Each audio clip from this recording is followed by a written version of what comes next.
Bismillahir Rahmanir Rahim. Distinguished guest, Chair of the session, Honorable Senator Mushahid Hussain Syed Sahib, Chairman Senate's Defense Committee, participants present in the hall and those who are online. On behalf of IPS, I welcome you all. Although the formal welcome address will be just delivered in a while by Ambassador Syed Abrar Hussain, Vice Chairman of IPS. Let me announce at the very outset that the Honorable Chair, Senator Mushahid Hussain Syed Sahib, will be leaving for a very important meeting. So although... it is the Senate meeting, Parliament. Oh yeah. So it's a very important meeting, therefore we will be requesting him to deliver his address a bit earlier. Now I would like to request Ambassador Syed Abrar Hussain Sahib, Vice Chairman IPS, to welcome the participants and open the proceedings. Bismillahir Rahmanir Rahim. Chair of the session, Senator Mushahid Hussain Syed Sahib, Chairman IPS, Mr. Khalid Rahman,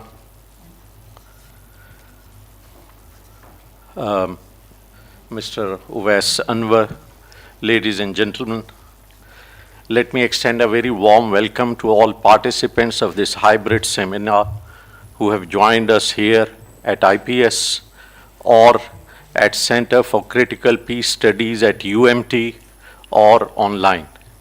As you know, this seminar is being held in collaboration with Center for Critical Peace Studies at UMT Lahore. Let me also express my gratitude to learned speakers, especially Senator Mushahid Hussain Syed Sahab, who is a staunch supporter of the rights of Palestinian people, for being here with us today. Ladies and gentlemen, today is the 31st day of Gaza war. For one whole month, this story has dominated the headlines across the world. For one whole month, we have watched the brutal Israeli bombardment of the Gaza Strip. We have seen the horrific images of the sufferings of Palestinian people.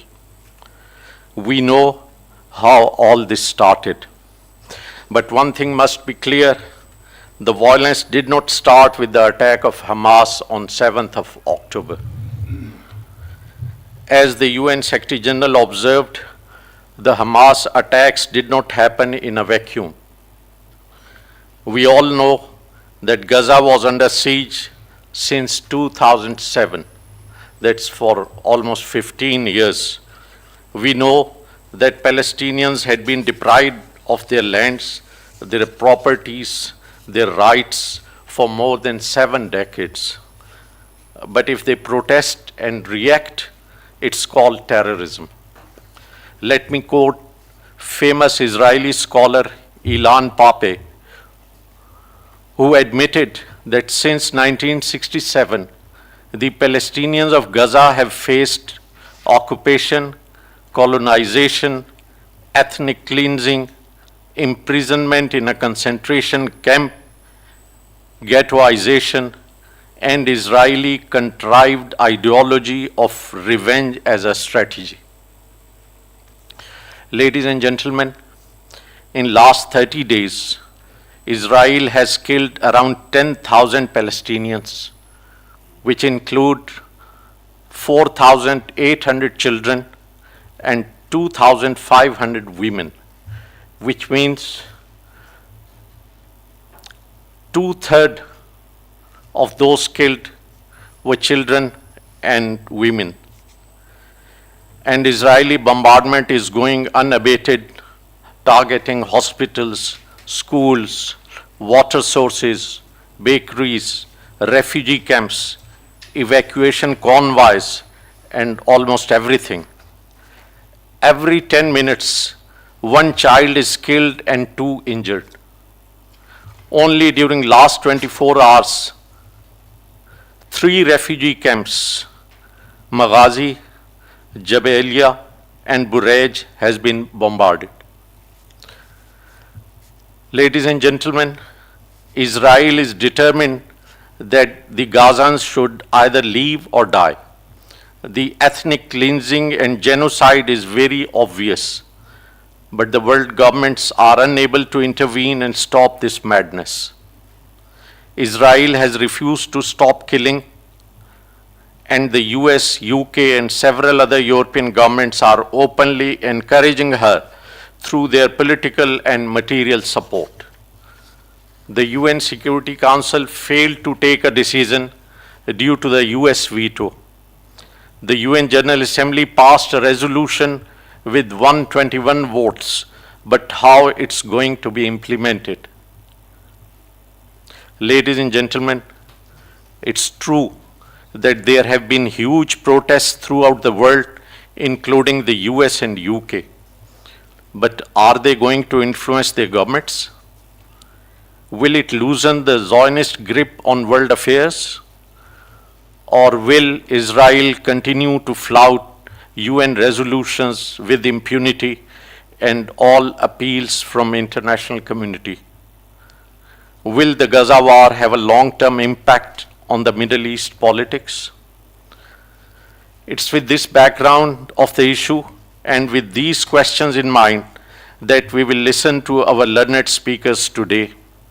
I once again thank all the speakers who are here and all the participants for joining this seminar today. I once again thank you.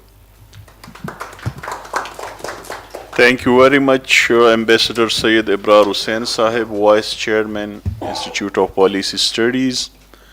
Now I would like to request Dr. Chandra Muzaffar, President, International Movement for Just World, Malaysia, to address online on the topic of Gaza crisis and global power dynamics. Dr. Chandra Muzaffar.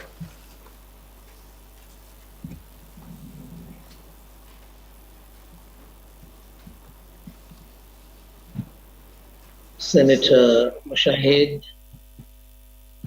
distinguished Assalamu alaikum.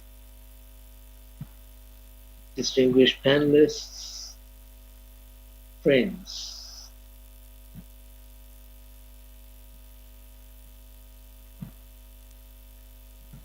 Assalamu alaikum and peace be with you. I would like to begin by thanking the Institute of Policy Studies, Islamabad, for this very kind invitation. It's my pleasure to participate in this webinar or seminar.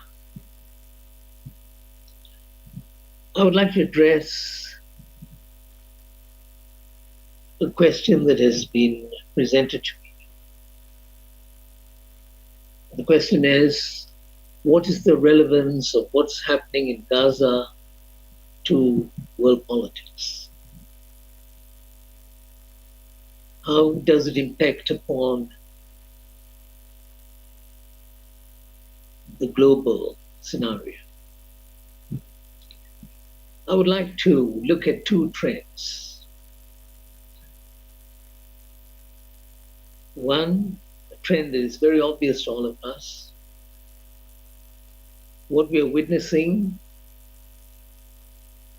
the massacres, the carnage, the wholesale genocide that's taking place in Gaza, is a manifestation of global power. And that global power, represented by the United States of America, its allies, and its proxies, including Israel. That global power is one of the two important realities in global politics. There is, without any doubt at all, this manifestation, this institutionalization of power, which has been with us since the end of the Second World War. Vietnam, Iraq, Afghanistan, Syria, Libya, and a number of other episodes. These are the reflections of that global power. What we are seeing in Gaza and what we have seen in Palestine since 1948, for the last 75 years, is a reflection of that global power. Israel acts the way it does with impunity because it is protected, because the US has played this role all along. There may be little differences here and there, but in essence, the US remains the protector, the guardian, the nation which ensures that Israel can do what it does. There is no way a small nation like Israel would be able to act with impunity if it is not for the United States and the protection provided by the United States of America. Now, this is the first and most important trend that we must keep in mind. It has been very well described by our Vice Chair just now when he talked about what has been happening in Gaza. I don't want to repeat what he has said, but I want to just emphasize one dimension of this that we are all aware of. Have we ever wondered why is it that on this occasion and in past episodes, every time there is this carnage, every time Israel massacres hundreds, thousands of people, why is it that there is such a high percentage of children? 2014, the percentage of children was also very high. It's more than 1/3 of those who were killed. And it was the same thing in 2008, 2009. And if you look at other episodes here and there, 2021 and so on, it's been the same pattern. This time it's even more obvious, the massacre of children. Why? Because I think that is part of their strategy. Part of their strategy is to kill children. Because if you look at what they're aiming to do now in Gaza, they want to wipe out the population. They want to make sure that in the name of getting rid of Hamas, which they describe as a terrorist organization, but in the name of getting rid of Hamas, what they're doing is trying to eliminate, annihilate the people of Gaza or part of Palestine. This is part of a much bigger strategy. There's no doubt at all that if you look at this first dimension that I want to talk about, it is linked to this larger aim. Wiping out the people of Gaza and Palestine, something which they planned to do all along, but perhaps in different phases.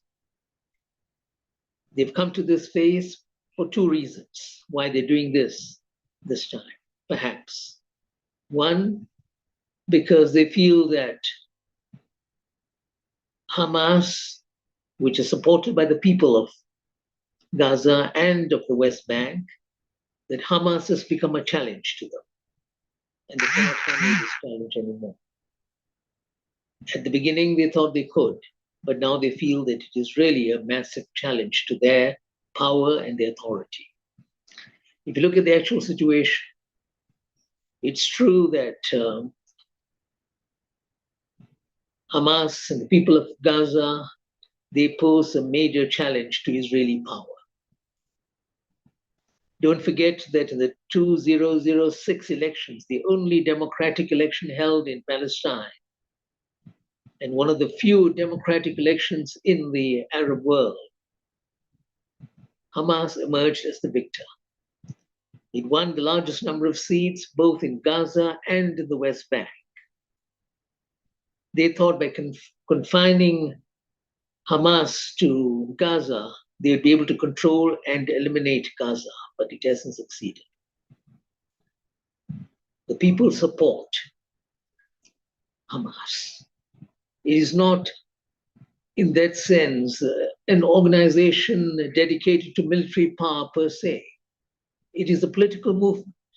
It is a political movement rooted in the democratic ethos of Palestine. They won an election, and after winning the election, they were punished for winning the election. And who punished them? Israel, United States of America, and the European Union.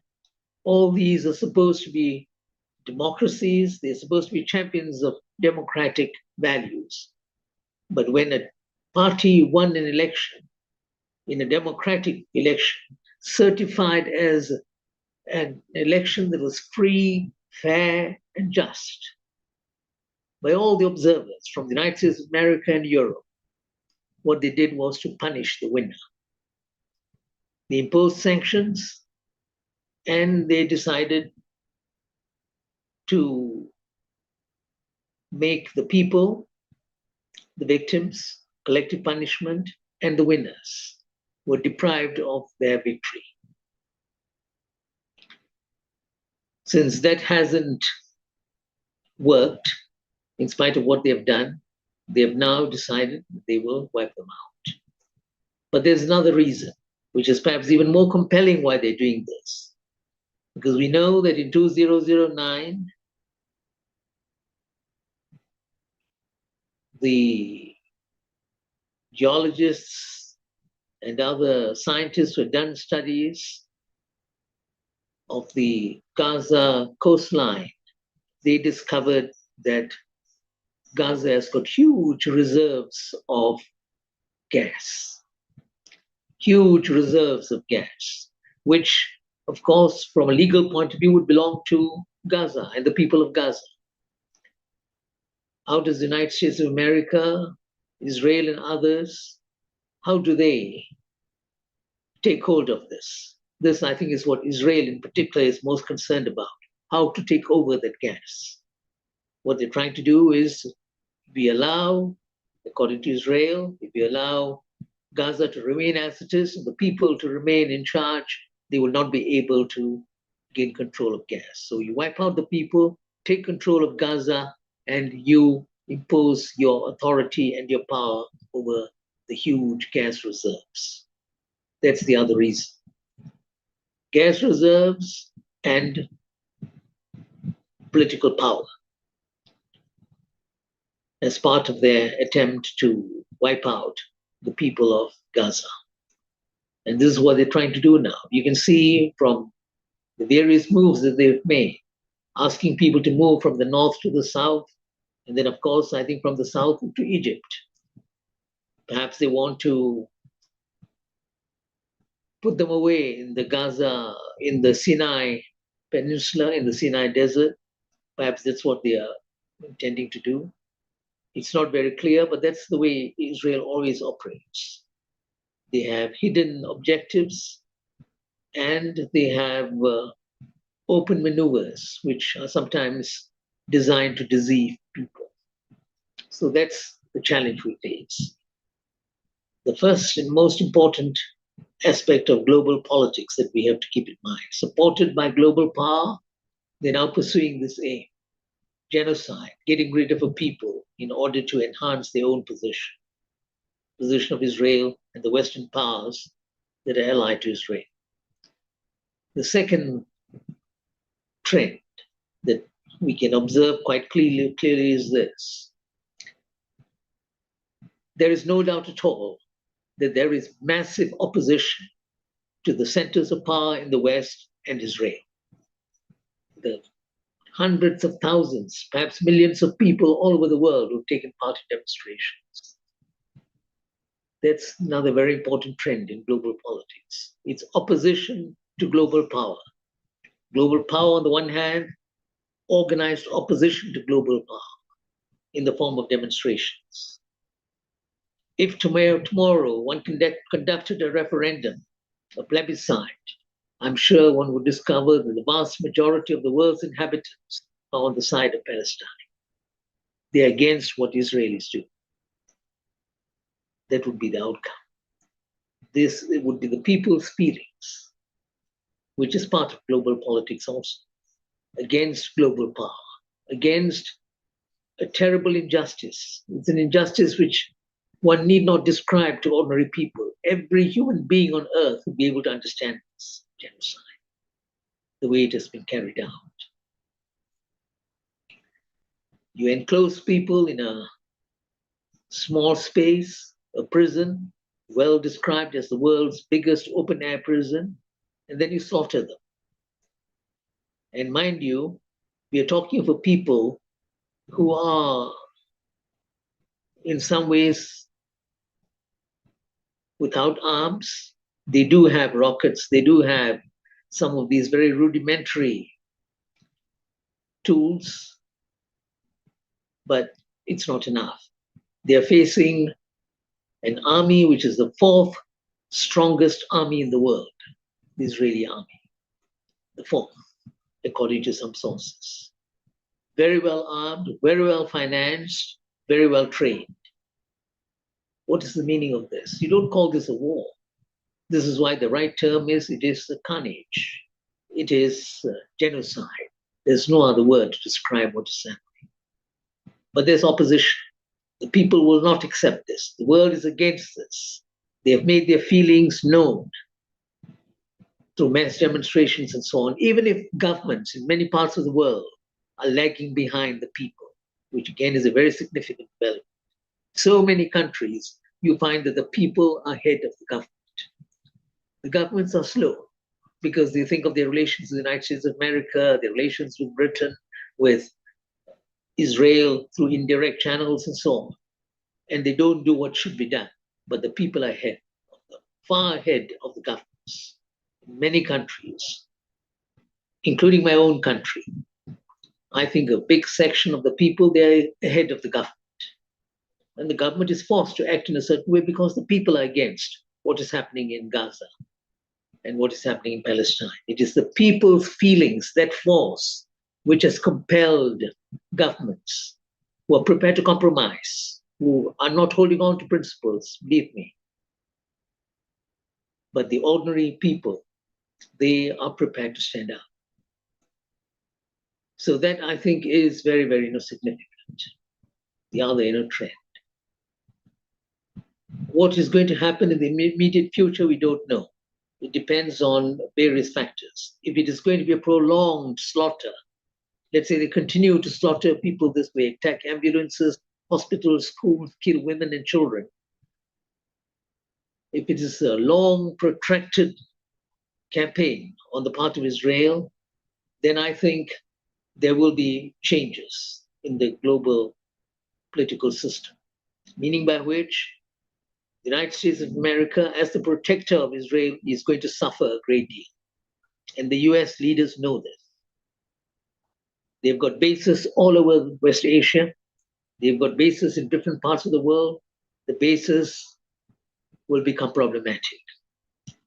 They will not be able to exercise their power in controlling governments, economics, markets, everywhere. That's going to be problematic, which is why the United States of America now has begun to realize that they must try to perhaps tame Israel.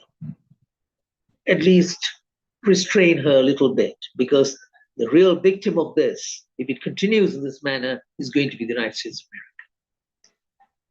America. And why will it become the victim? Because it's already in a situation where its power is declining. The US is no longer the dominant global power. And if there's one major development in international politics the last 15 years, it is the decline of the United States of America, the decline of Western power as a whole. On top of it, this thing happens in Gaza. And there's even greater hatred towards the United States of America. You can be absolutely certain that if this continues, the US is finished as a superpower. And this is what they're most concerned about. So that is the consequence if the war if this massacre prolongs, if it goes on and on and on. There will be a major change, which is already happening in global politics. Also because there are other nations that are right there at the gate, China, Russia, and you can see it very clearly that they are in a position to replace the United States of America. There will be a change that has not happened in the last 400 years. And that's major. They're trying to perhaps stop that, stall it, perhaps try to delay it through various maneuvers they're making in Israel, perhaps just to allow some of the civilians to survive, perhaps make some little changes here and there. Now, that is the first possible trend, long term. But if, on the other hand, the war ends, this massacre ends very soon, then I think the possibilities of another change are likely. And what is that possibility? Which is the point that I want to make in my conclusion. If, let us say, Israel stops its bombardment in the next few days, then I think the countries that are on the side of Palestine, if not Palestine itself, they should seize the moment and push for the creation of an independent, sovereign state of Palestine. That should become the discourse. You see, at the moment, the discourse surrounds two areas. It is military and it's in relation to law. Whether these are war crimes or not, it is important. But I think we must now move the discourse in another direction, in a political direction, meaning by which there should be a massive global campaign to establish a state of Palestine, sovereign, independent state of Palestine, and that must come from other countries, not from Palestine itself, and not from the Arab countries, possible. It should come from countries in Latin America, and Latin American countries have shown tremendous courage. Bolivia, Nicaragua, Venezuela, Cuba, and so on. And it should come from some of the African countries, working together. Countries in Europe, like Ireland, the only European country that has got decency and integrity, and has stood up for Palestine for a long, long time. And it must come from certain Asian countries that are not part of the Arab homeland. If these countries can come together, they should push for this demand, very important demand, create an independent, sovereign Palestinian state, which, after all, is something that the UN has agreed to. You talk of a two-state solution, we want to see that happen now, not just as rhetoric. Where will the second state be, the state of Palestine? Create it immediately. At least set up its boundaries, establish its foundation, the state of Palestine. And that, I think, would be a major victory for the Palestinian movement and for all those who support Palestine. Make it happen. Make it a reality, the state of Israel, not just rhetoric anymore. Because I've often argued that this two-state solution is just rhetoric on the part of Western powers, Israel, Britain, United States, and so on. It's just rhetoric. Now we want to put them to the test. Try to bring it into reality. Do it. Create that state now. Because this is the root problem. The root problem is that the Palestinians have been denied their right to a homeland, which was there, and which was there for a long, long while, as we know. And we know historically, Muslims, Christians, Jews lived quite well side by side until the Balfour Declaration of 1917 and until Britain, as a colonial power, began to manipulate the situation. This is how it all started. And then, of course, it culminated in the creation of the State of Israel in 1948. Now, what we are saying is, since this is the root cause is depriving the Palestinians of their inalienable right, their right to a state. This is the root problem. Create that state now and make it real. Let people see what this is, the state of Palestine, which one has to create. make it a reality. Friends, I want to conclude by saying that we are witnessing bloodshed, violence, with all its consequences. I hope a state of Palestine can be created without this sort of bloodshed, but it is something that we cannot avoid, what has been happening. We are very often victims of circumstances. Even if we are against war, against violence, and we are totally against war and violence, we do not believe that war is a solution to anything. We would like war to be prohibited, to be abolished, before war abolishes humankind. But we're in a situation where we have no choice. And this is why let's campaign through peaceful ways for a Palestinian state at this moment. Try to create that state. At the same time, you say, abolish war. Abolish war, get rid of violence and bloodshed, because that is the real future of humankind. And there's no reason why Palestine should not be the harbinger, why Palestine should not be the herald of this change, of this transformation to the entire human planet. Why shouldn't Palestine be the harbinger? Because this is the best example of a nation where different people have lived together well, and they represent three very important religions. They represent the finest values of peace and justice. That's their history. If you look at the history of that part of the world, it is the land of the prophets. It is the land of the noblest, the most venerated values in human history. Let us allow Palestine to play that role again, to lead the change that the world deserves. Thank you very much.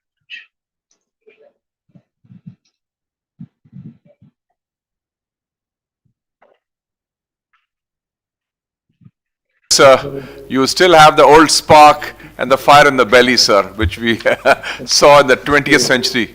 And it's a pleasure, sir, when we met in Penang in the good old days. Thank you, sir. Yeah, I remember you from all those meetings that we have had. And Yes. it's a pity that last time we came to Kuala Lumpur, we could not meet up, you know? Yes, absolutely. And yes, it's wonderful to know that you're around and still playing a very important role in shaping the destiny of not just Pakistan, but of the Muslim world and the wider global south.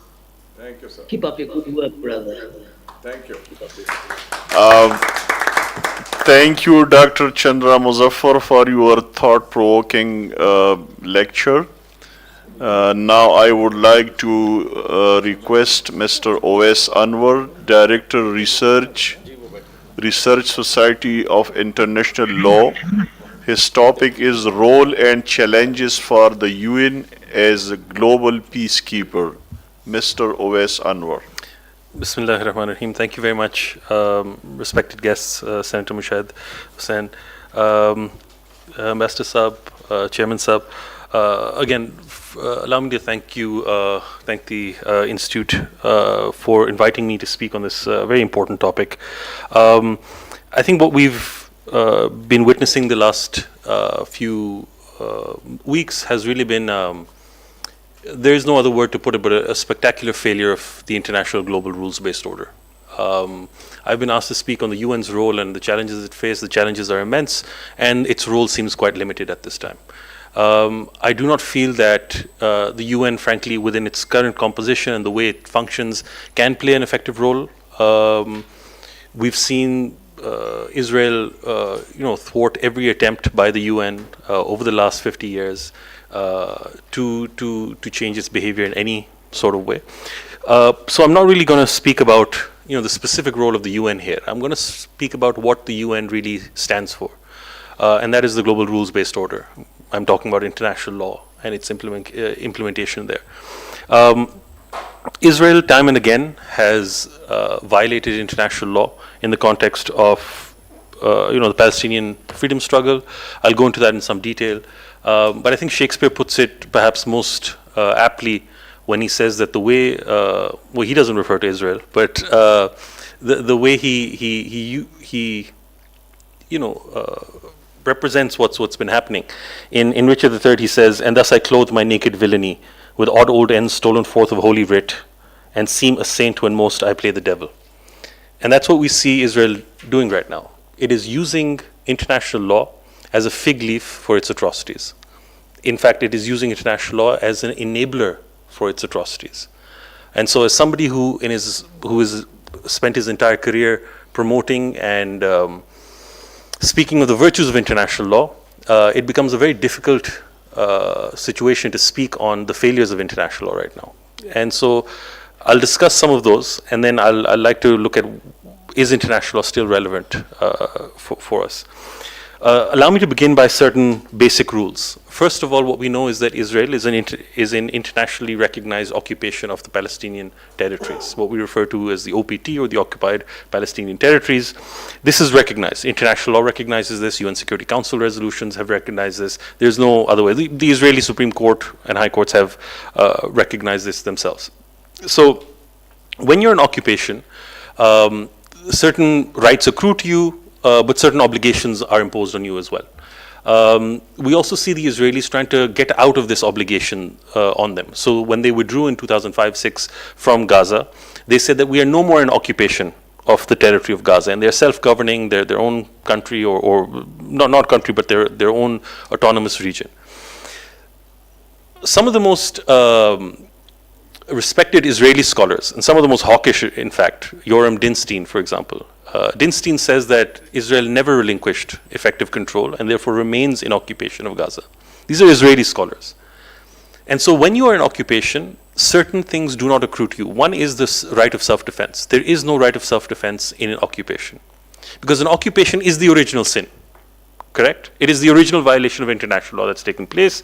Not all occupations are violations of international law, but what we do see is that in this particular context, we do have a violation of Article 2.4 of the UN Charter. We do have an ongoing occupation. Now, an occupation by its definition is temporary in nature. It has to end at some point. You can never take and subsume that land into your own territory. That is known as an annexation. This is what the Indians tried to do with the abrogation of Article 370. This is what Israel has been doing with its settlements. It's the same playbook that we see all around. And this is completely against international law. In fact, the European Union has a draft policy on not recognizing and in fact sanctioning any country that annexes territory, right? And they're very vocal, vociferous in their condemnation of the Russians doing this in Ukraine, in the Donbass region and whatnot. Suddenly they fall silent when it comes to Israel, who's been doing it for the last 50 years or so. And Kashmir, of course, absolutely. And in fact, I wanted to make some certain parallels with Kashmir over here.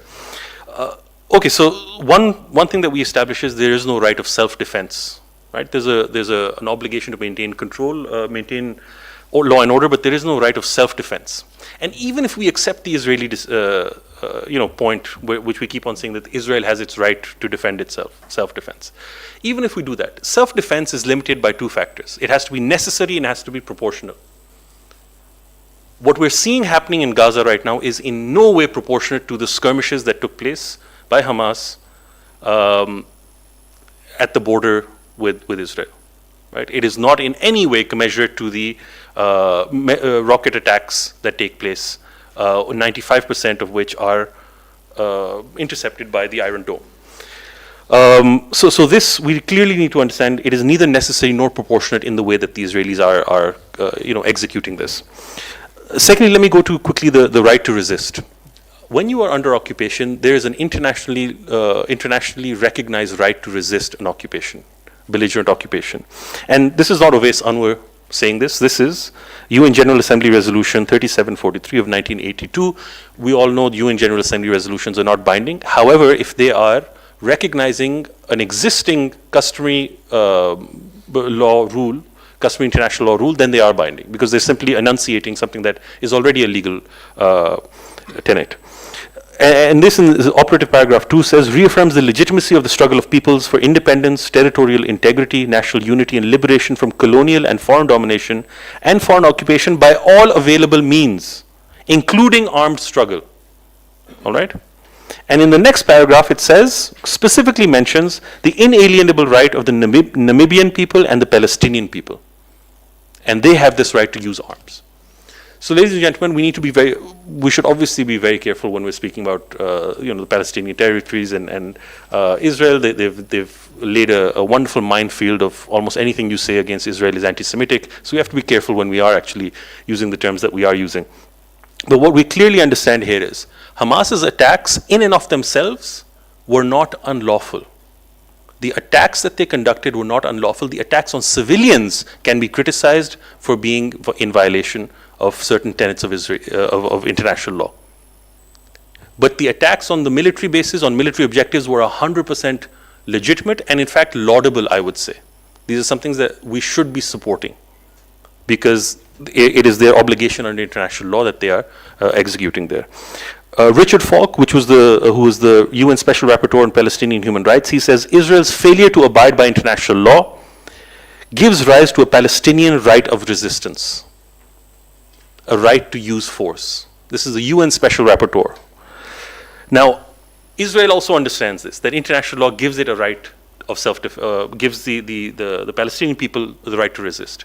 So how can Israel damage this? Well, what it does is, it can't attack it through international law, so it uses its domestic law and the domestic law of its friends. So the schoolyard bully comes in with his friends, the US, the European Union, the United Kingdom, and they come in and they label Hamas as a terrorist organization, or any organization that is using force against it as a terrorist organization. So when international law gives them a right, Israel tries to destroy that right or tries to delegitimize the Palestinian struggle by calling it a terrorist movement. Okay, allow me to move on from this point. The next is misinformation. International law, or any law, frankly, can only be applied to facts that are available and understood. In fact, a judge's primary job is to determine issues of fact and then issues of law. Once the issues of fact have been determined, he applies the law to that, or she applies the law to that.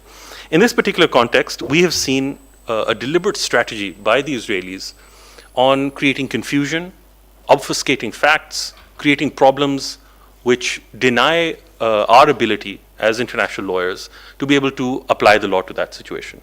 So let me give you a few examples very quickly. 260 people were alleged to have killed in that rave, the Nova rave that took place, where where they allege that Hamas did the attacks. What they failed to mention, and which has now come out through testimony from the people who were at the rave, was that much of the killing that took place, in fact, maybe perhaps most of it, was by Israeli defense forces, because in their panic they attacked and they shot crossfire. A lot of people lost their lives there. Of course, the attack on civilians, if it was by Hamas, it should be condemned.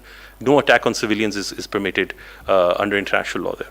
Secondly, you'll recall that the Israelis have claimed again and again that babies have been beheaded, that there were charred bodies found of Israeli citizens, that the Hamas fighters, they burnt these bodies in an act of vengeance or whatever it was.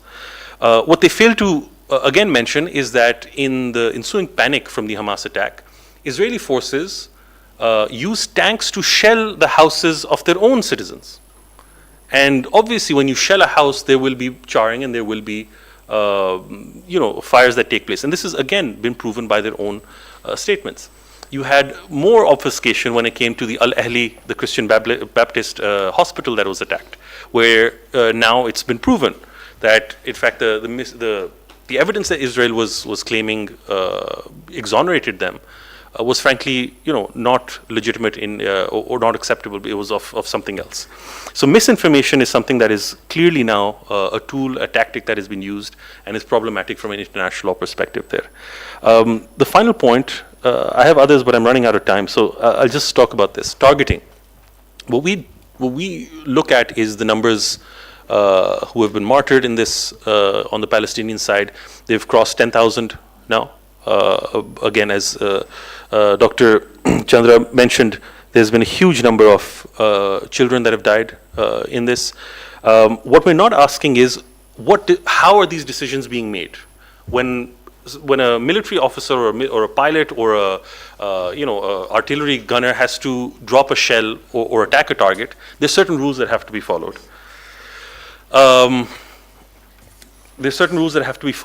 in that context, the problem that we're seeing is that Israeli pilots or Israeli fighters, the rules that they follow are not guided by international law.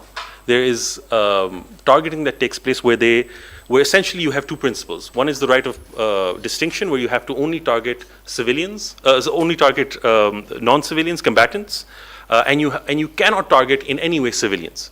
And the second is proportionality, where the direct advantage that you are obtaining by that attack should not be, the civilian loss should not be excessive in relation to the military advantage that you're getting, right? So in this context, what we're seeing is that Michael Latimer, he's a specialist on international law. What he is saying in this context is that the Israelis are willing to accept civilian losses orders of magnitude higher than what even the Americans, who are quite trigger happy in their approach, are willing to accept.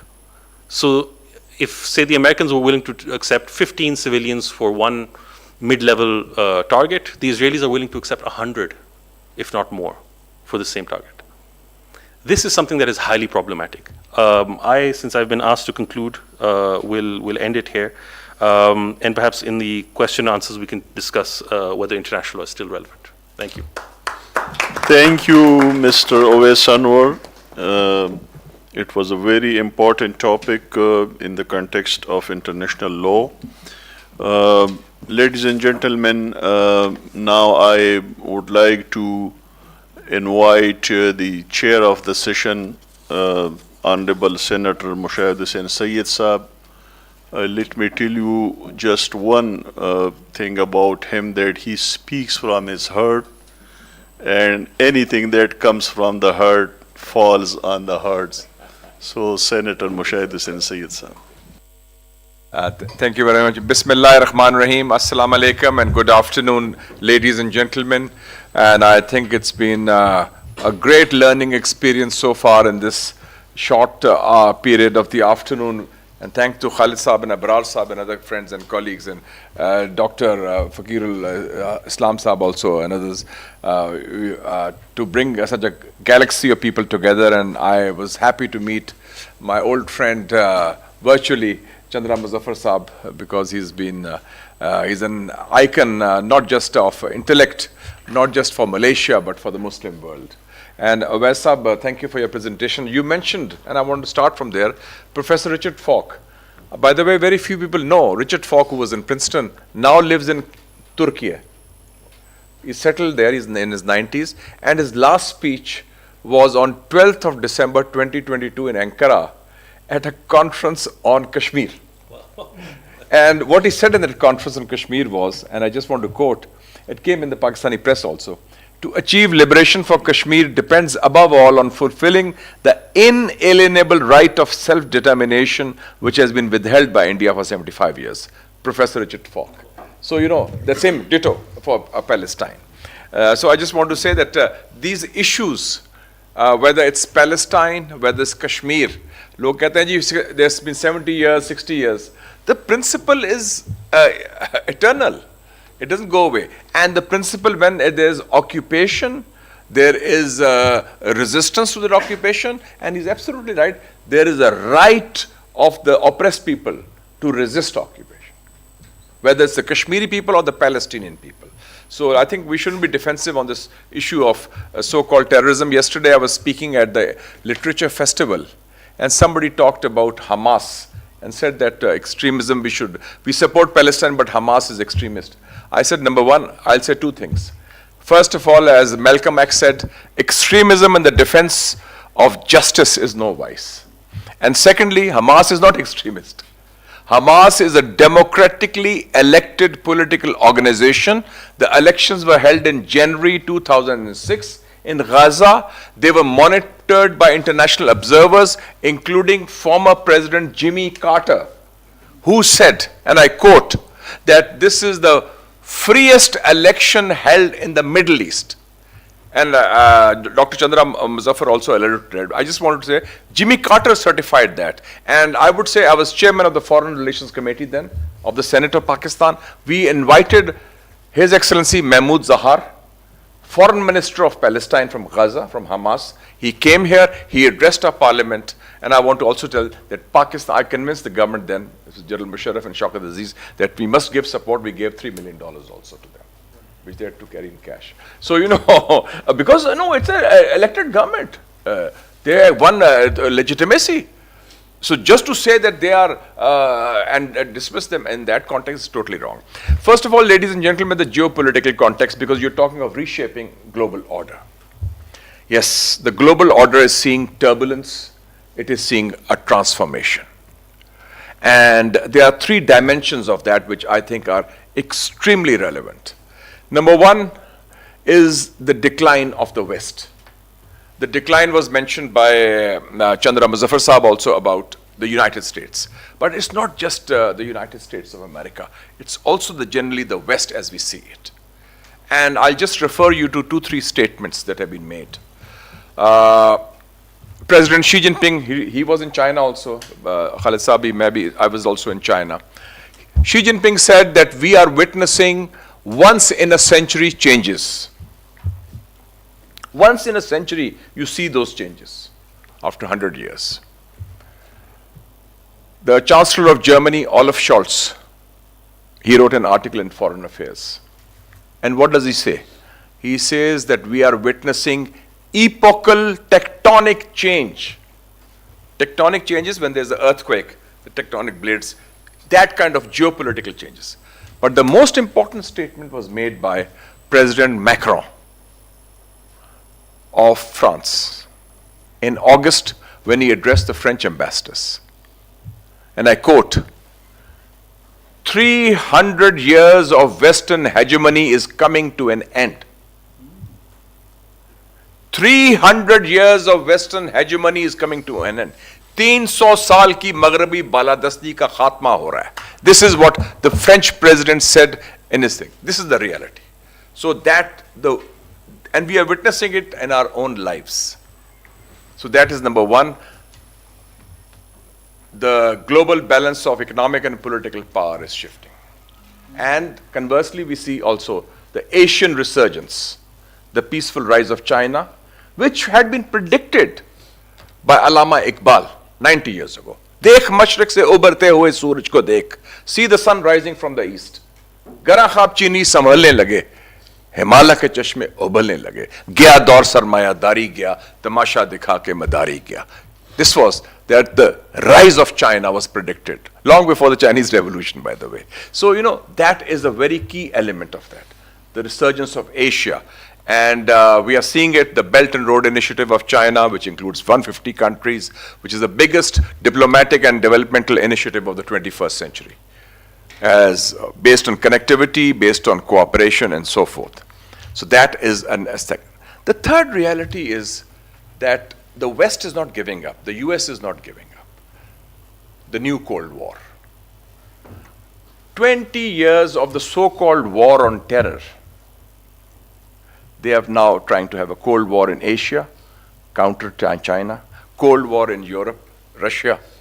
And in the Middle East also they were trying to do that, but we'll just discuss that. And you see two contrasting visions. China has spent $1 trillion in 3,000 projects in the last 10 years in the Belt and Road Initiative, including the China-Pakistan Economic Corridor, in which $25.4 billion have been invested in Pakistan. The United States in the last 20 years, after 9/11, spent, and these are figures I'm quoting from the American sources, not Pakistani. Brown University, costs of war, cost of conflict study, which is the Brown University study, it's in the internet. And it says the US spent $6 trillion. Trillion means kharab. 1 billion is 1,000. $6 trillion in the war, leading to 900,000 deaths of Muslims in Pakistan, Afghanistan, Iraq, Syria, Libya, Somalia. 30 million people displaced or homeless. 30 million, 3 crore. 324,000, 3,24,000 bombs, missiles and drones thrown in that area. जो बात की ना चंद्रा मुजफ्फर ने global power की, that's what he meant. Afghanistan में देख लें 20 years में out of the 6 trillion 2.2 trillion was spent in Afghanistan. $100 million a day. $100 million a day for 20 years. And I'll give you, ladies and gentlemen, a small example of power. I was recently in China and I met people from Laos because they have a new railway, and the new Chinese ambassador in Pakistan has come from Laos. So we were discussing. And that person, he's the editor of Vientiane Times, their only English paper. I said, how did you survive the war? And even I was shocked because I'm a student of this thing and I studied in America also. He said for 10 years, Laos ki abadi usko 30 lakh thi, 3 million. From 65 to 75 in the war end, the United States bombed Laos after every 8 minutes for 10 years, throwing 3 million tons of bombs on a population of 3 million. The so-called Ho Chi Minh Trail. Sanctuary, this is the hard power ki reality. So, you know, these are, if I'm sorry to say, but these are crimes. This is not war even. What Israel is doing, exactly the expression of global power. Since we are also having students from the UMT, and it's a great pleasure to welcome them from Center for Critical Peace Studies, I just want to mention, people ask, देखें जी क्या है पाकिस्तान और Palestine? वो we should do what the OIC says, जो Arab League करते हैं.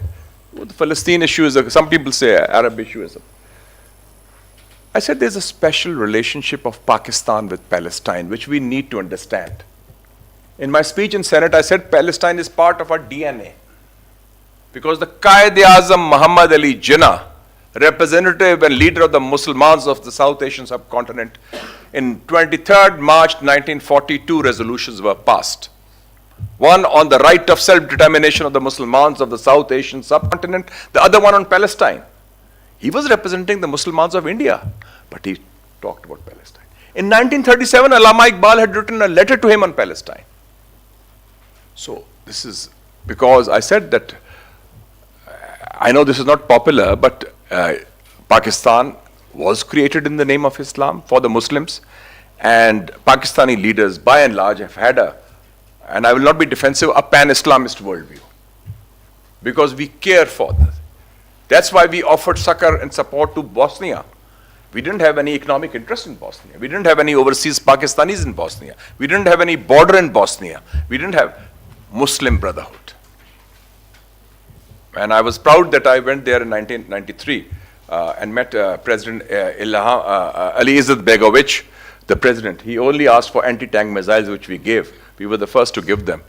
And he presented me a book, his own book, Islam Between East and West.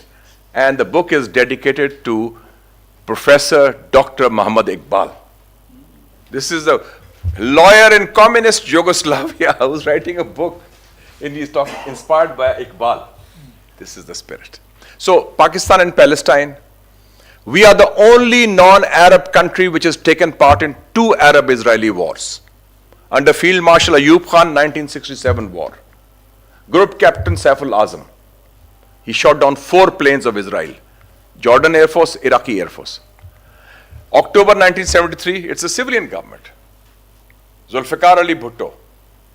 The Ramzan War, or October War.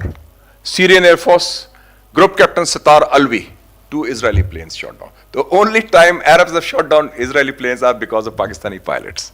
MashaAllah. And the first time PLO got recognition as the sole legitimate representative of the people of Palestine, Wahid Numayanda Jamaat, Lahore Islamic Summit. Shahid Faisal, Malik Faisal of Saudi Arabia, and Zulfikar Ali Bhutto was there. And 6 months after that, In October 1974, at the Arab League Summit in Rabat, they did the same thing. But we were the first.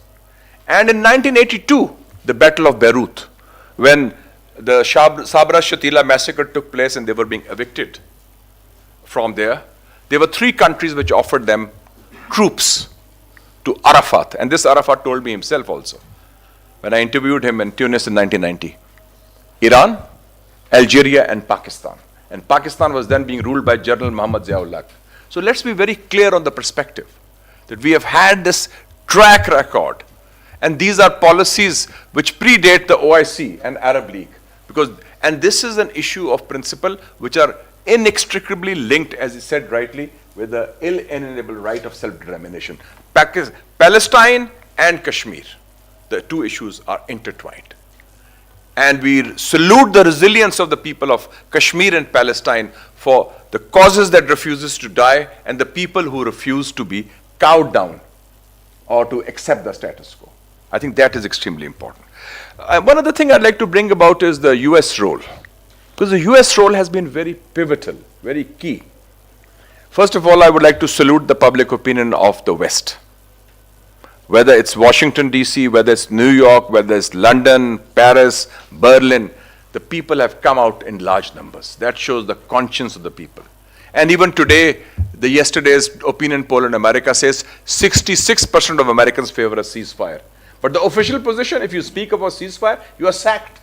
That person, Mr. Bristow, who was parliamentary under Secretary, was sacked. What is the US position? I'll just give you 3 statements of the US. Mr. Biden, the President of the United States, is participating in the lies of Netanyahu. When Al-Ahli Baptist Hospital was bombed and 500 babies were massacred, he endorsed the lie of Netanyahu that this is a Palestinian jihad has done it, Islamic jihad, which then later on it was proven totally false. And secondly, when he questioned the figures, the health ministry of Gaza came out with the exact figure, 7,467 persons, children, women and men with their names, their ID cards and everything. The lie was nailed. So the American president, I'm sorry to say, is contributing to a lie. It's like President Obama, who said in 2011 that please release a diplomat, Raymond Davis, when he was a CIA contractor. He was not even a diplomat. So you can see that. वो कहते हैं ना, आप झूठ बोलते हैं. The president is lying. Then Jake Sullivan, their national security advisor. On 7th of October, you saw the Hamas uprising in Gaza. 5 days before that, there was an article, and since you are a think tank, you would see that in the Foreign Affairs. Jake Sullivan, national security advisor of Biden, says, and I quote, "The Middle East has never been as calm and peaceful today in years as it has been." कि इतना पुरअमन सुकून कभी नहीं हुआ मशरक़ी वस्ता में जो इस वक्त है. 2 October, 5 days before this. This reminds me of what President Carter said in 1977 when he went to Iran. Iran is an island of peace and stability in a sea of violence. And एक साल बाद इंकलाब आ गया और वो फारग हो गया था. So you know this. And the third, which is a very shocking and shameful statement of the American Secretary of State in his first visit to Israel, he said, "I speak today not only as the US Secretary of State, but also as a Jew." Are you the spokesman of Israel? उसको जवाब दिया था Erdogan ने कि what about Muslims? Do you speak in that capacity? That the US Secretary of State is saying anybody else, if they had made the statement, they would have been fired immediately. So this shows the involvement. And they have sent 2 aircraft carriers, USS Ford, USS Eisenhower. Usme there are 10,000 troops, 100 planes, and there are already 40,000 troops of the United States in the Middle East and Gulf region, in 13 bases, 6 land bases and 7 naval stations. And the US veto on Palestine issue in the last 50 years has been 53 times. 53 vetoes in the United Nations Security Council for the last so many years. So what needs to be done, in my view, and people have been saying that this, I talked to the foreign minister also. I said that, he said, what can we do? We organized, initially Pushpa बयान था हमारा government का, फिर हमने pressure डाला, then they came out, थोड़ा सा दम पैदा हुआ. and the stronger statements came. I said, at least I would say that have a 3-point agenda, some kind of an action plan. Number one, one of the major battles apart in the field is the media battle of narratives. There's so much lies has been. At least we can try to have some media coordination or media consortium. Pakistan, Al Jazeera, Al Arabiya, Indonesia, Saudi Arabia, Iran. At least 2-3 hours of a common narrative giving facts about what is happening on the ground. Because the other people are lying. There's a censorship in the Western media. The so-called who talk of human rights and democracy. So this is important. The message should go out loud and clear. Some coordination that we say, okay, every day we have coordination and programs, we exchange that institutionally. ये तो हम कर सकते हैं ना, ये तो हमारे हाथ में. It doesn't cost any money.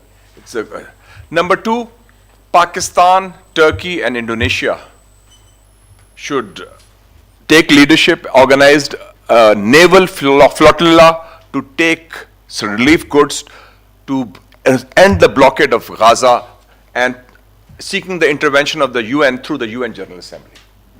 Okay, this killing has gone too far.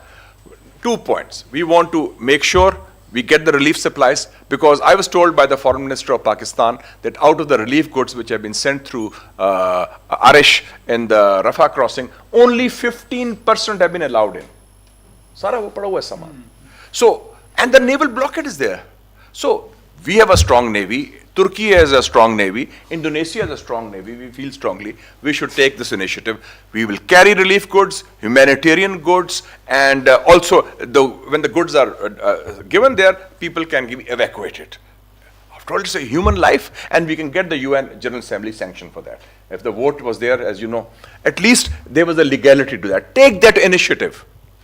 And thirdly, I think immediately an international delegation of leaders of conscience led by Erdogan, others, maybe the Pakistan President, Jokowi of Indonesia, Anwar Ibrahim, President of Nigeria or South Africa, others, that we want to now go to Washington, go to European Union, say, end the occupation and let us take steps to organize a conference for a sovereign, independent state of Palestine with Jerusalem at its capital. अब ये नहीं कि human rights की बात है सारा, अब clinch it. And I think we should take it forward. Chandra Muzaffar also said the same thing, that this is important. Palestine state, ये UN resolution में है. Those resolutions are valid. Kashmir की आप बात करते हैं, Antonio Guterres came to Pakistan. He said, United Nations resolutions on Kashmir are as valid today as they were valid before. And finally, I'd like to mention, knowledge क्या है इनका. I went to a special envoy of the Prime Minister जब uprising हुई थी ये मुजफ्फर वानी की, शहीद की, तो and to lobby in America. I went to see the UN and we met the Deputy Secretary General. वो का था American का, कोई American था. Malia Lodi was with me. And he said, we started talking, yes, and we started explaining the case. He said the resolutions are very old. You know, the last resolution was signed, was which mentions Kashmir, is 60 years old. And you know, time is overtaken by time. I said, Excellency, you are factually wrong. He said, what do you mean? I said, the last resolution was 25 years old, where Kashmir is mentioned. He said, no. Not at all, it's 60 years old, Flana, 50. I said, call your secretary.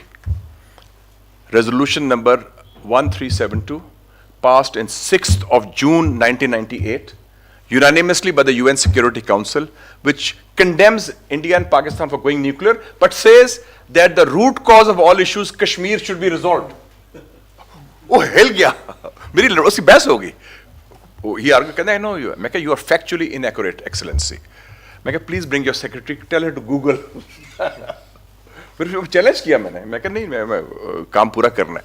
तो ये तो हाल है जहालत का, नाअहली का, because we don't repeat the essence of the narrative. आप भुलाएं ना इन चीजों को. Repetition. जो facts हैं, अगर facts भी दोहराने में हमें शर्म आती है, पसीने छूटते हैं या हाथ मलते हैं, then we should pack our bags and go home then. So this is why I'm saying the UN.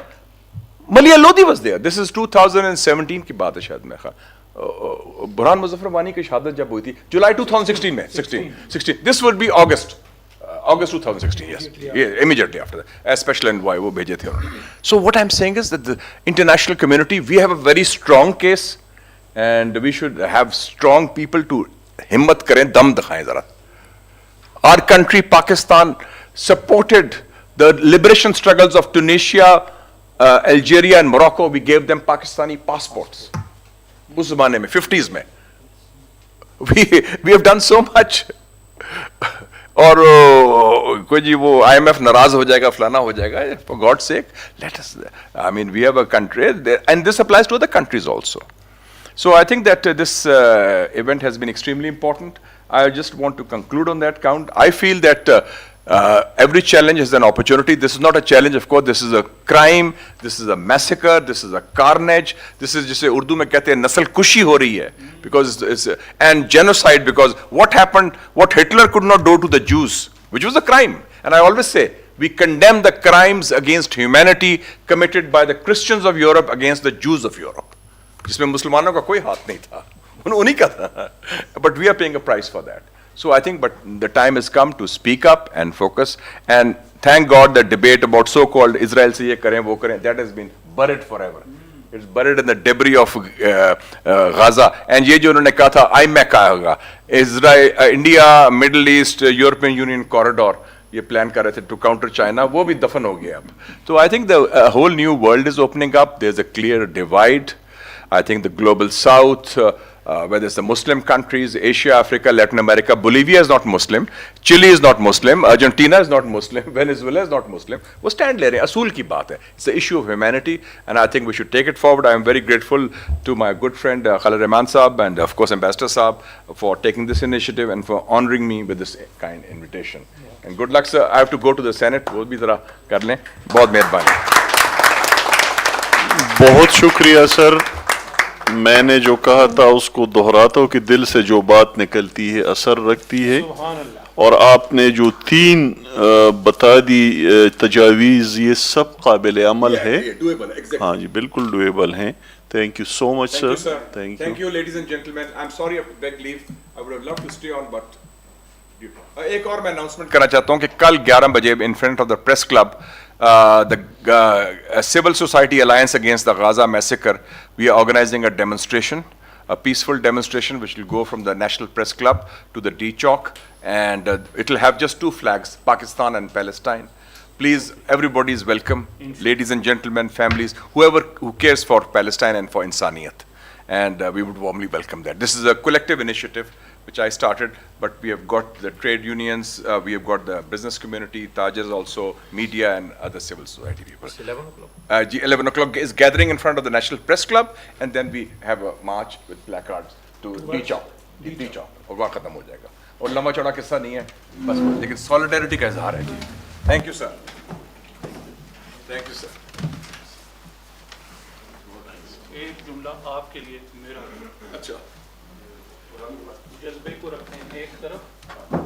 काश हमारे सारे सेनेटर आपकी तरह वेल इक्विप्ड हकायत की बात नहीं, मैंने कोई मैं कहता हूँ ये चीज़ आपकी सही है. Ladies and gentlemen, as I had announced in the beginning that the chair of the session will be leaving for an important session of the Senate, so he has left the hall, and the co-chair of the session, Mr. Khalid Rahman, Chairman IPS, will be chairing the session, and he will be delivering his concluding speech at the end. Now I would like to invite Mr. Naeem Jeenah, Director Senior Research, a name in South African local dialect and language, I would like to pronounce it, researcher in Mapungubwe Institute, MISTRA of South Africa. He will be speaking online, Mr. Naeem Jeenah. Assalamu alaikum wa rahmatullahi wa barakatuh. Mapungubwe Institute for Strategic Reflection, yes. It was a good try, thank you. and thank you for the invitation to speak in this webinar. I was asked to address the topic, and let me just say that we heard some really very good inputs and contributions. So I hope that I'm able to match some of that standard. I was asked to speak about the response to the Gaza crisis from the region, particularly West Asia and Africa, and what the responses have been in this regard.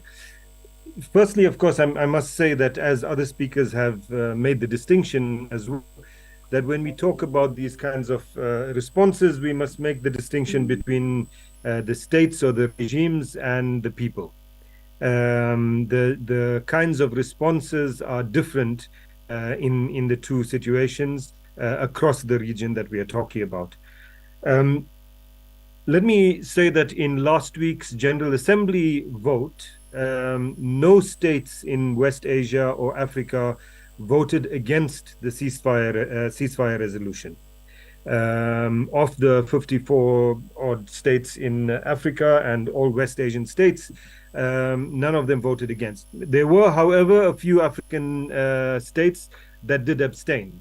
And so it points to the kind of response from the African continent, where there's been, in a sense, a mixed response to what is taking place. A number of African states' only response has been to condemn Hamas for what happened on the 7th of October, such as Rwanda, Ethiopia, states basically that have been very pro-American and or very pro-Israeli for many years now. Those two, Cameroon is one of the other ones. Then there's been others that have supported a ceasefire while not saying much about the events of the 7th of October. And then there's a group of countries that have taken a very strong position. And these in particular, Algeria, Namibia, South Africa.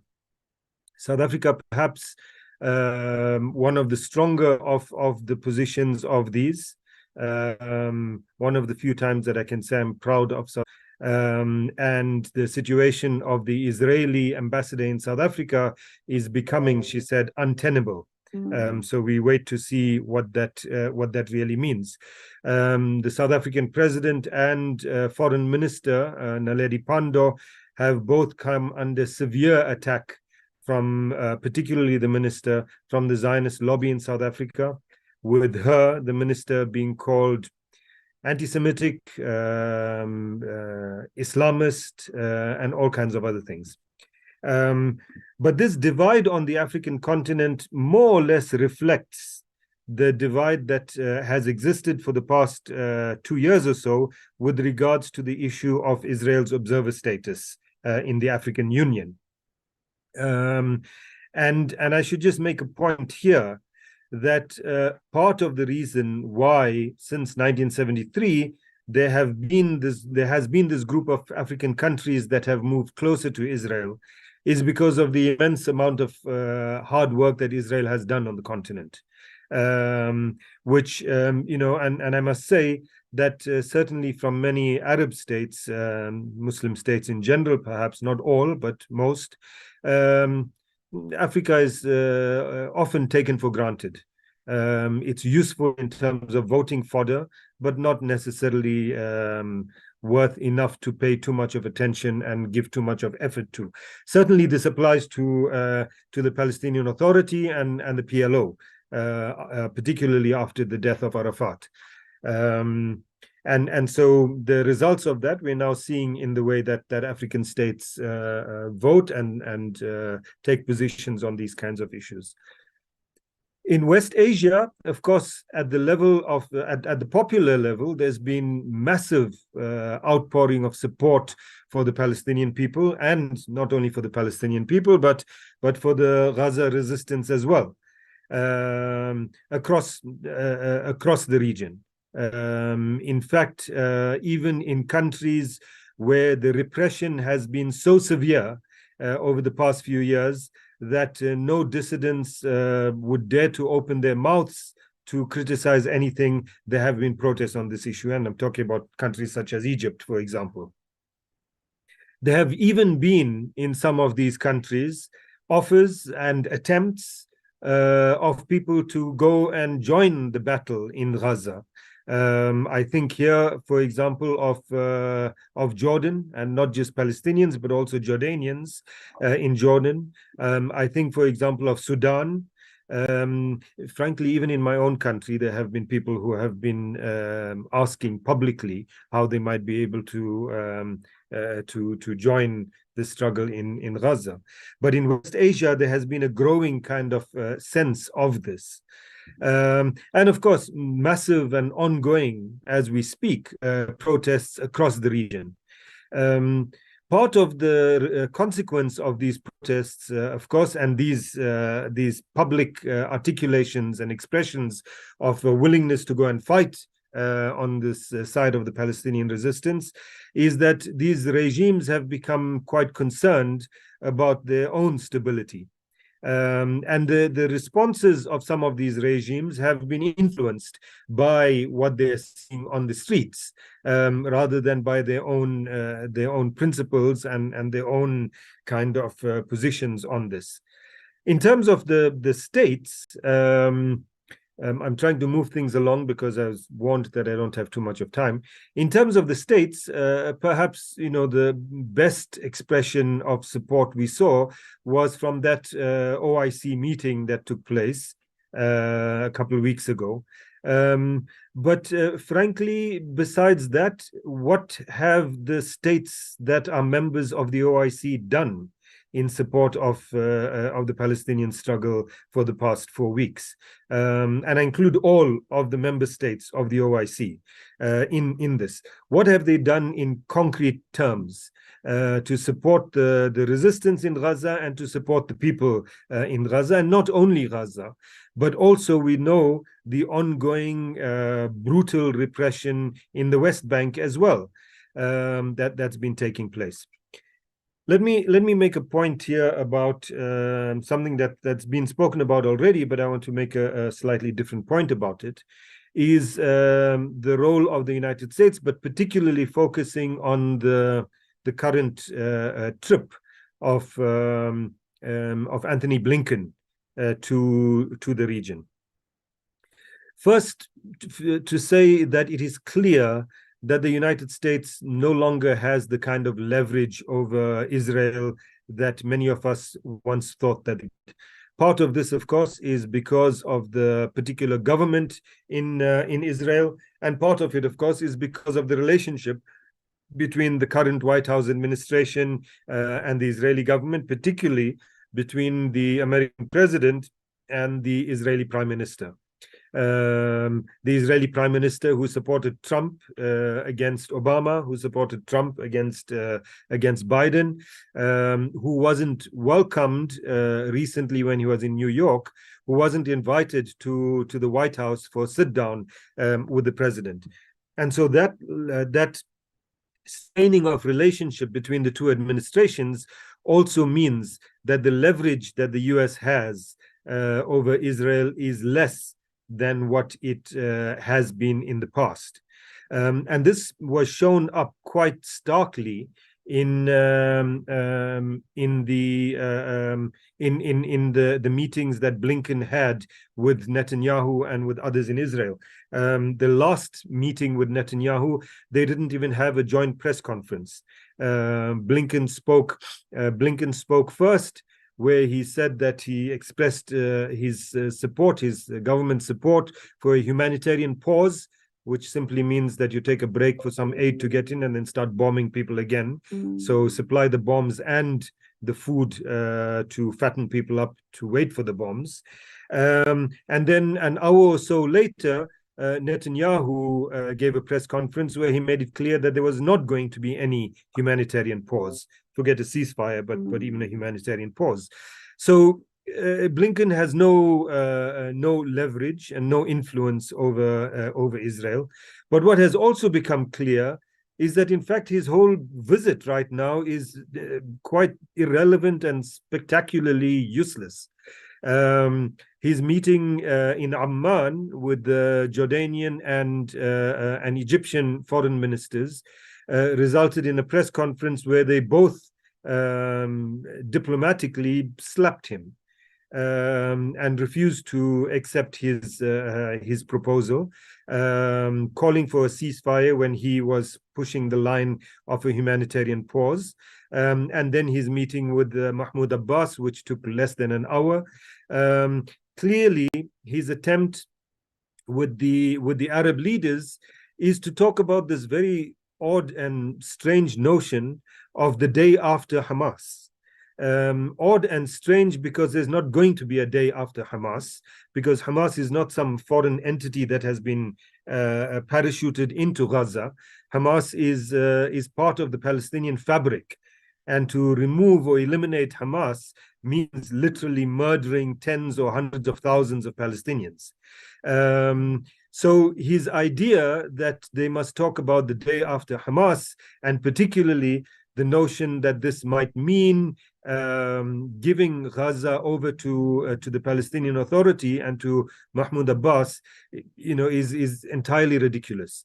Mahmoud Abbas himself, of course, is completely irrelevant to anything happening in Palestine right now, and his status of security contractor to Israel will change if he were to agree to take over Gaza, will change to just simply traitor. Blinken's meeting today with Hakan Fidan is not going to even end in a joint press conference, and he is not going to, as has usually been the case, get the opportunity to meet Erdogan either. So his trip, as I said, spectacularly failed. By the end of it, he's achieved nothing. And all the United States can do is bend over backwards to prove to Israel that they are still on its side. Of course, let's not get carried away by this kind of narrative to think that Arab states and Middle Eastern states in general, or West Asian states, are fully behind the Palestinian cause. A lot of this kind of rhetoric, as I said, is because of the fear of their own people, of their own populations. Egypt is doing nothing to go contrary to the demands by Israel that the Rafah crossing should remain closed. They open when they are told to, and they close when they are told to. Saudi Arabia, according to U.S. officials, in a recent meeting between U.S. officials and Saudi officials, including Mohammed bin Salman, have said that while they have postponed the discussion about normalization with Israel, they still committed to the idea, and that will continue. So we shouldn't think that region, the Arab world, if we want to use such a term, is on board in any kind of way in terms of supporting the Palestinian struggle. Of course, we have the other part of this Arab world, the other part of the West Asian world, I should say. There's Iran, which has made lots of good noises, but is not going to get directly involved for various reasons. There's Lebanon / Hezbollah more than Lebanon, which is involved, and as Hassan Nasrallah said the other day, has been involved since the 8th of October, but at a very limited level. For various reasons, including very domestic reasons for Hezbollah within a Lebanon that is failing politically and failing economically. In general, therefore, the West Asian response has been, well, pretty disappointing in general in terms of the support to the Palestinian cause. And we might say that even if we want to suggest that we have some understanding of the real politique that influences these kinds of decisions. Let me make 3 quick points before I end. And that is that the first point is that this whole notion, and we need to look at it from this perspective, the notion that democracy, human rights, rule-based order, etc., are universal notions, repeatedly gets proven to be rubbish. These ideas that there are there's a rule-based order, that there are rules of war, that there's such a thing as international humanitarian law, that there are human rights, that there is democracy, and that these are all goals to be aimed for. These are only for the civilized people of the world. These are not for the barbarians like those of us in this meeting. They're not for people from the global south who don't match up to those civilized standards. For us, as who was it who said that you have the rules of war and you have the rules of nature. And for us, the rules of nature apply. There are no kind of rules of war, no international law. They don't apply to people of the global south. Let's say people of darker skins. I think that this is an important notion so that we don't get confused by trying to convince ourselves that we have a place at this table. Perhaps the table itself needs to be changed, I think. My second point that I want to make about this is that one of the things that we've realized after the 7th of October is that we often convince ourselves by our own propaganda. The Israeli Defense Force, the Israeli occupation forces, is no longer one of the most powerful armies in the world. In terms of global standards, it sits somewhere around number 18 or number 20. It's not number 4 or 5. The Gaza resistance showed us that on the 7th of October. In the audacious attack out of Gaza into Israel, in the fact that they were able to slaughter soldiers and take officers captive, in the way in which it took so long for the occupation forces to get there to rescue their own civilians. The IDF is as invincible as its Merkava tank is. And I think that that is an important lesson for all of us. And those states in Africa and West Asia that want to continue believing that Israel is invincible will face also the same fate as the Merkava tank and the IDF did. And finally, let me make this last point, and that is that the 7th of October has been a defining moment in history, not only for the Palestinians. Suddenly, on that day, we found Palestinians saying that they believed that liberation was possible in their lifetime. It's a defining moment not only for Palestinians, but a defining moment in our history for all of us. It is a moment that has challenged all of us to act, that has challenged us to pressure our governments. And I'm sorry, but what I'm hearing from so-called Muslim governments is just entirely disappointing, whichever ones we are talking about. And I'm including here governments of all of us that are speaking in this webinar.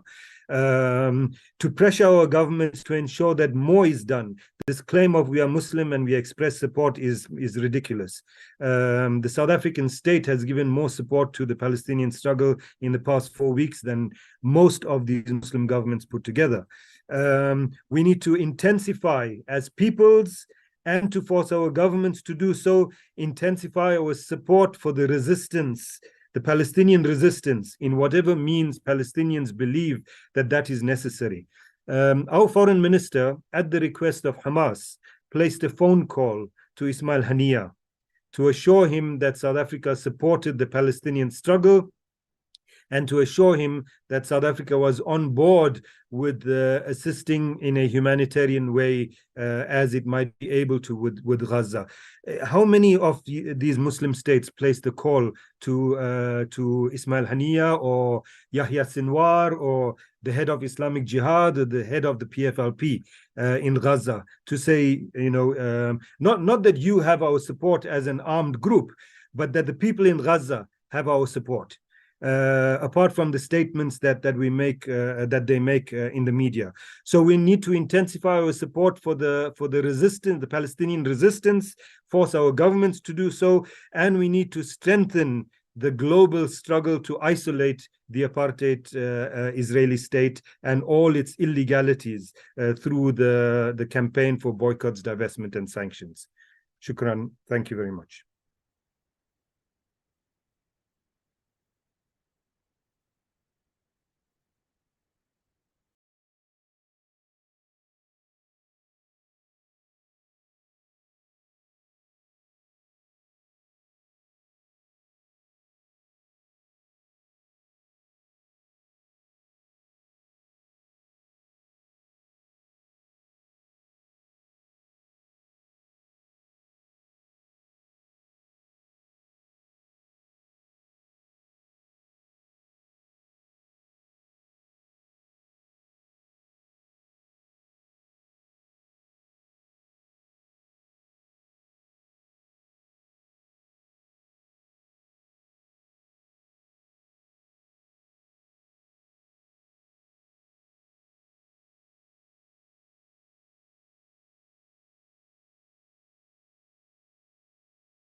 All right.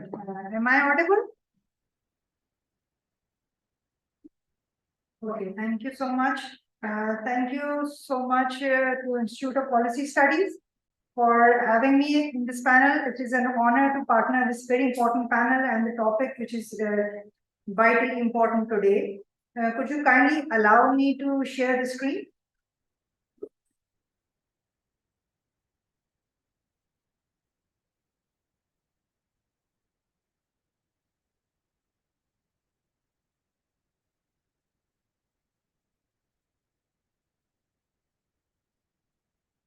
Yeah, I hope the slides are visible to you.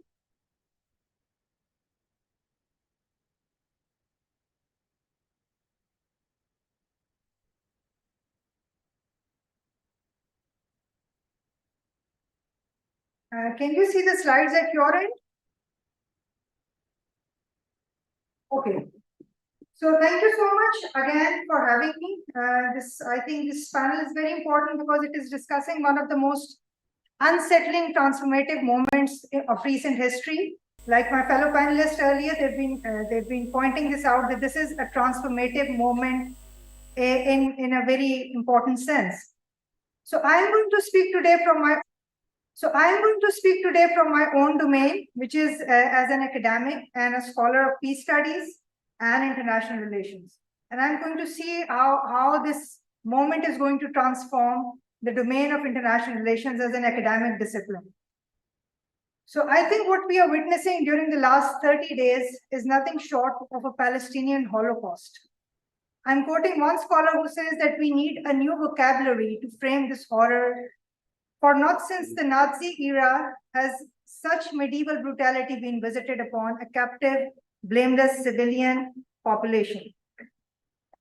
In the age of information, technological advancement, scientific innovation, artificial intelligence, globalization, free speech, diversity, inclusion, equity, social justice, all the buzzwords that we hear all the time, the Holocaust continues and we remain chained, unable to stop it. The hypocrisy and double standards of what we call the modern world has never been so glaringly obvious. The open display of ruthless injustice and the criminal support that sanctions this genocide is a moment of awakening for most people, even for those who have been too engrossed in their daily lives earlier. The awakening moment, like the present ones, bring humanity back to some of the most basic questions, the big questions that determine our collective vision of the world.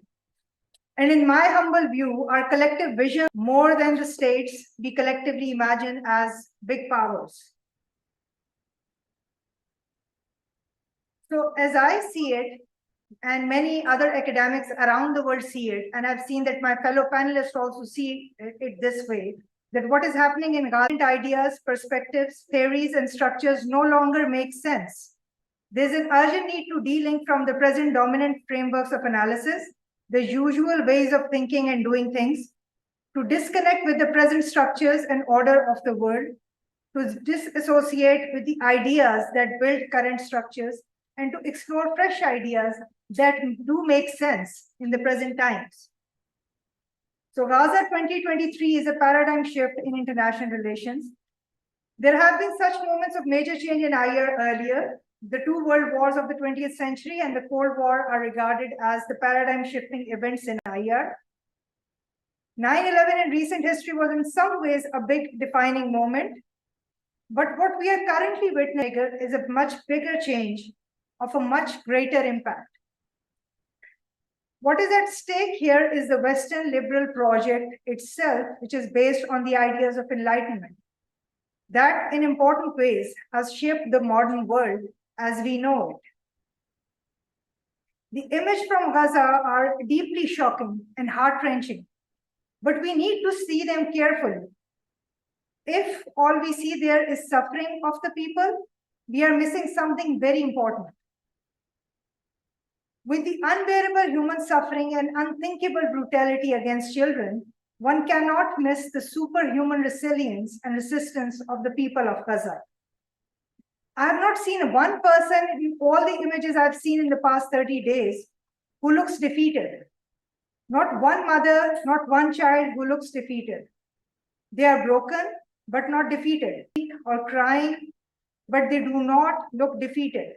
And you can see for yourself. I'm going to show you some images, which tells you a lot more than words.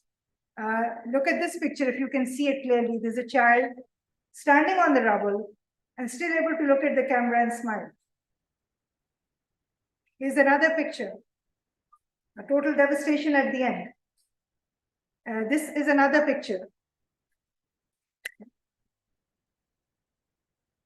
And people still, they don't at least look defeated. And here people continuously, tirelessly trying to rescue people, getting out bodies and whatnot. These are the images that we've been seeing every day, and the faces of these people do not show defeat. So I remain in awe as I ache to see these images. I remain in awe of the Palestinian spirit. They're facing the worst imaginable war crimes, indiscriminate and unstoppable genocide. They are without water, food, fuel, but they do not look defeated. This is remarkable in a world where the rest of us look defeated even before trying, helpless and speechless out of our perceived fears or carefully calculated pragmatism, thinking that our silence will keep us protected. So one must not forget the Audre Lorde's and Martin Luther's wise words, that your silence will not protect you. Because as per Martin Luther, injustice anywhere is a threat to justice everywhere. These words are more accurate, may be empirically tested, and pragmatic than our self-interest-based notions of security. War begets war. Violence begets violence. Our recent post-9/11 experience with the war on terror is a testimony to this. 15 years after the US declared the war to end terrorism from the world, United Nations reported the highest levels of terrorism around the world, terming it a global threat in the UN Plan of Action to Prevent Violent Extremism in 2015. The images from Gaza are seen around the world. The social media remains an important battleground of the 21st century wars. Israel and its supporters have lost this battleground despite spending huge amounts on the propaganda and narrative control. More than material forces, which is military or economic power, hegemony is maintained through manufactured consent, through ideas. For power to function effectively, it has to look credible. It needs to have some legitimacy, some ethical grounding, so that the majority sees it as convincing and authentic. In the past 30 days, Israel and its supporters have lost all credibility, at least for the majority of the world. What the world can see now more clearly than ever is the racial contract at the core of the modern world. So let me explain a bit about the racial contract as explained by Charles Mills, who says that race, according to Charles Mills, has been an effective technology of power invented and deployed to create the modern world where white supremacy is a norm. The idea that a group of people coded as whites have rights and status of full persons, while others, non-whites, have a different and inferior status of sub-persons, forms the basis of the modern world. So the modern world is constructed through this idea of race, which is an invented idea. The racial contract, according to Mills, is a series of formal and informal agreements among the white people during the last 500 years that grant whites a differential privilege over non-whites. Throughout the colonial period, the whites agreed to deny non-whites the status of full persons. This denial allowed them to exploit non-whites' bodies, lands, and resources. Mills point out how the mainstream political philosophy remains preoccupied with the notions of rights and justice in the abstract, while completely ignoring the real political struggles of the world's majority with colonialism, slavery, and imperialism. So while Enlightenment was talking about rights and justice of the people, at the same time, the same European powers were colonizing the rest of the world and subjugating its people. So the European Enlightenment raised slogans of rights, liberty, and freedom at a time when Europeans were committing massacres and enslaving people in the foreign lands. The Enlightenment liberals refused to see this reality of racial colonial exploitation and reserved all newly constructed rights and liberties for the category of full persons only, the whites. Mill sums up the racial contract in the following words. When white people say justice, they mean just us. And European humanism usually meant that only Europeans were human. The glaring contrast between the dominant powers' response to Israel's torturous apartheid, the indiscriminate genocide of Gaza children for the past 30 days, and the response that we saw on October 7, a Hamas attack on Israel. This can only make sense. It just shows us the racial contract at the foundation of our modern world, and it makes it highly visible. So coming towards international relations as an academic discipline and a field of practice, I'm quoting from a recent article in Foreign Policy. Race is not a perspective on international relations. It is a central organizing feature of world politics. And a lot of examples are given to explain this. They say that anti-Japanese racism guided and sustained US engagement in World War II. Broader anti-Asian sentiment influenced the development and structure of NATO. And today, race shapes the threat perception and responses to violent extremism after 9/11. Yet mainstream international relations scholarship denies race as essential to understanding the world. This denial to see race in international affairs is no longer possible. Gaza's torment during the past 30 days has made the carefully concealed racism of modern times glaringly obvious to anyone who can see.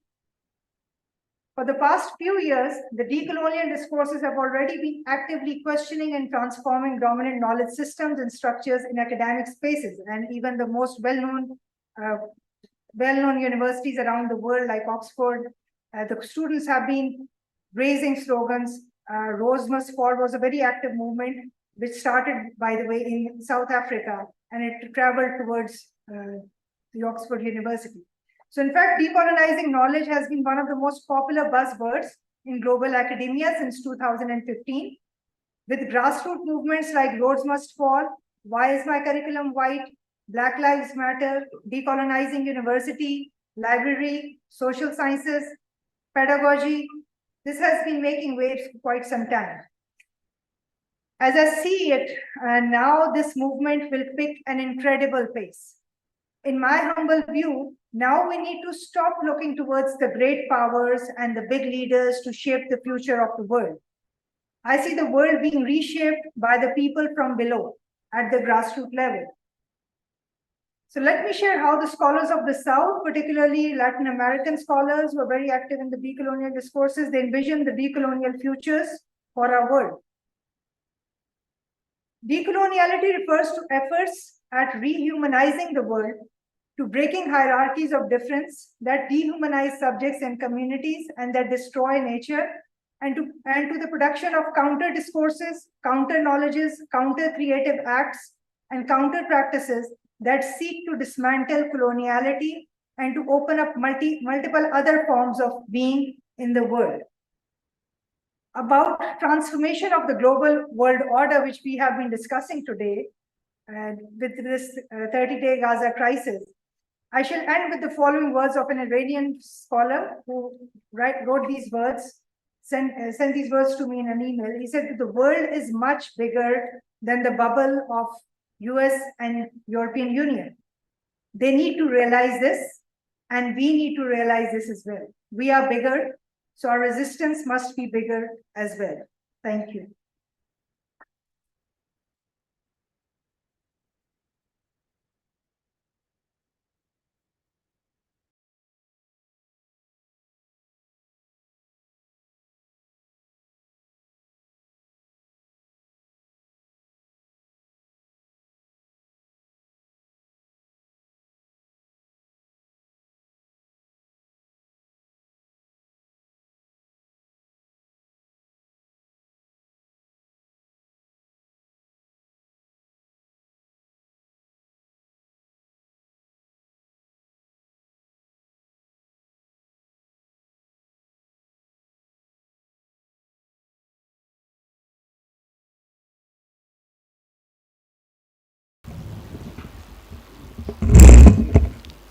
Chair has already left.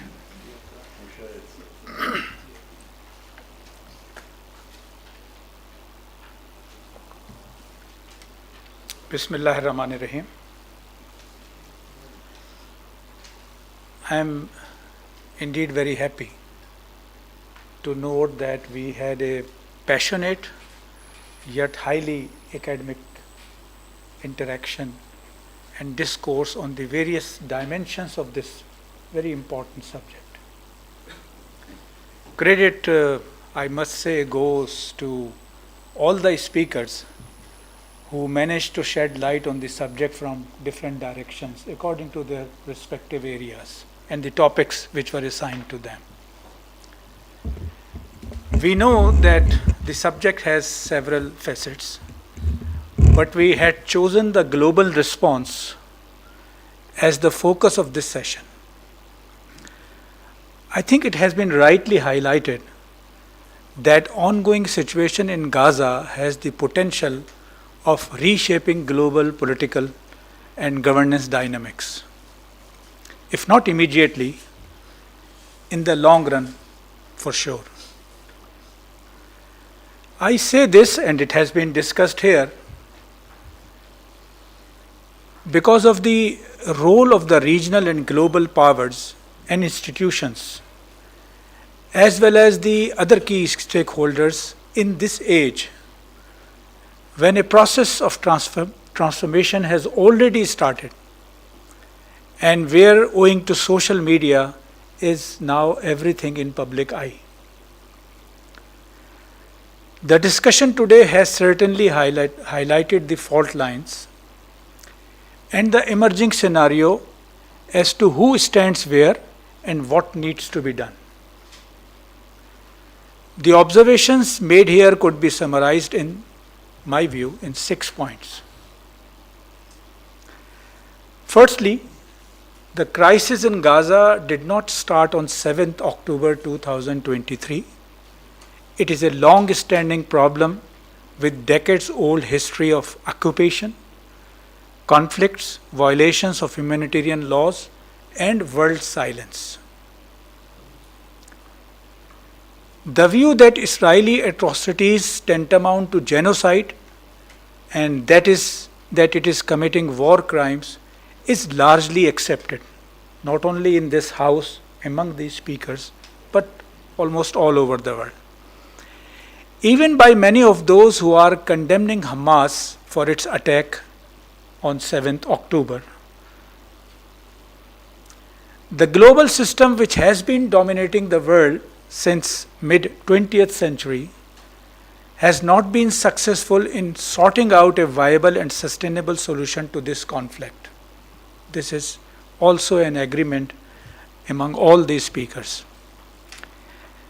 Facilitating humanitarian aid in war-torn areas and ceasefire is crucial, and every step should be taken to ensure it. This has been emphasized.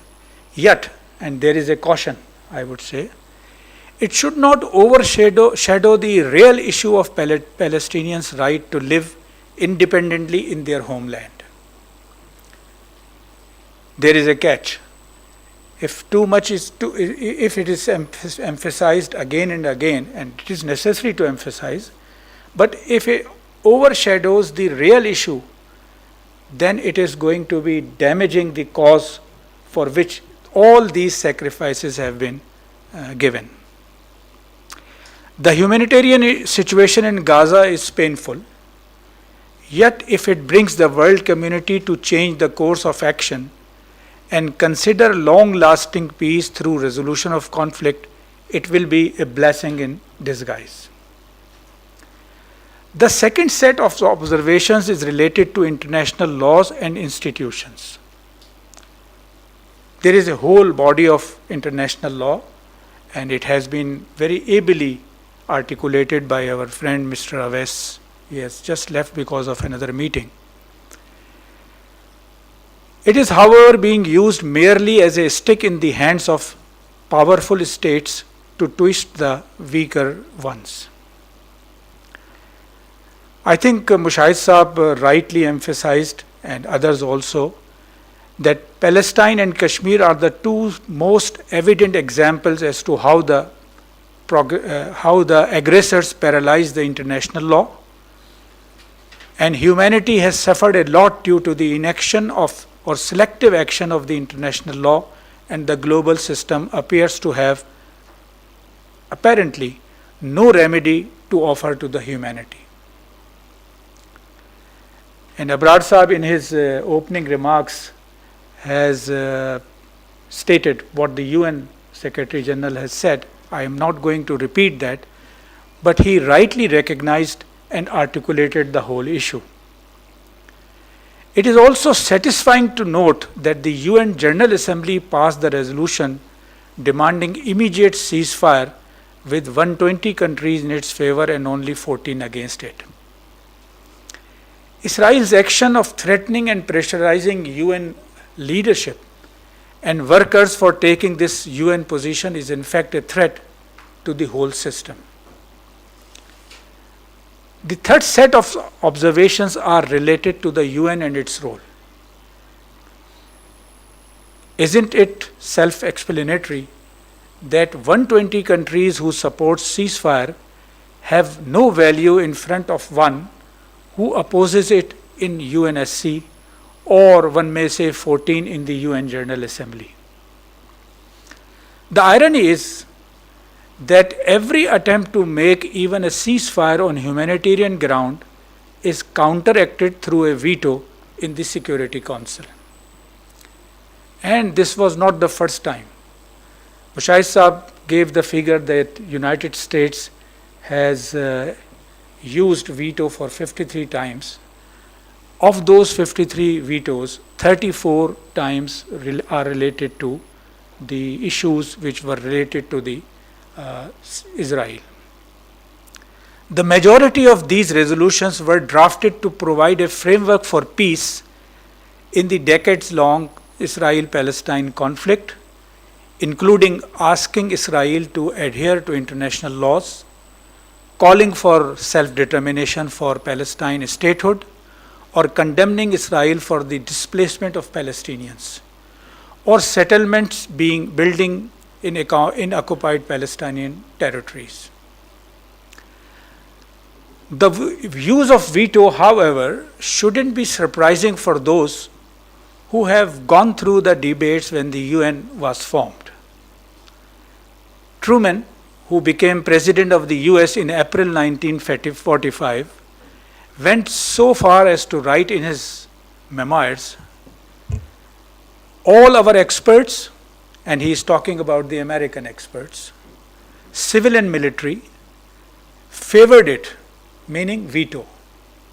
And without such a veto, no arrangement, read, formation of the global body would have been past the Senate.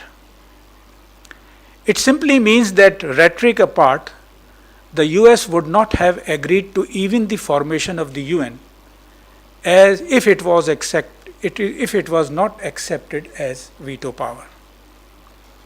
This poses serious questions on the future of the UN and the global governance system which it is supposed to maintain. How long this inherent grave problem of inequality, injustice, and imbalance in the global governance system can be ignored? We do not have an immediate answer to this issue. But there is need to continuously draw attention on this larger issue, that is, to control the powerful, to behave appropriately and observe the humanitarian laws for achieving global justice and peace.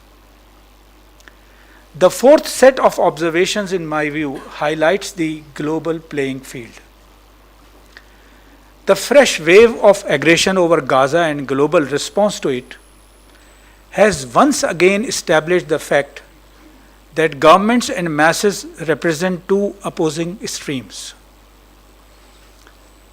Someone has rightly coined the phrase elite thinking versus street thinking. And let me cite two headings of the Times of Israel that I just took from the website of the Times of Israel while coming here. Yesterday it was thousands protest in Tel Aviv as Blinken visits, demanding hostages return, and pro-Palestinian rallies in Washington, London, and elsewhere accuse Israel of genocide. The two headings are these. While most of the regional and extra-regional governments are generally cold and clueless in their response to the crisis, it is the people all around the world who are predominantly calling for Israeli aggression to stop and putting pressure on their governments to play a constructive role.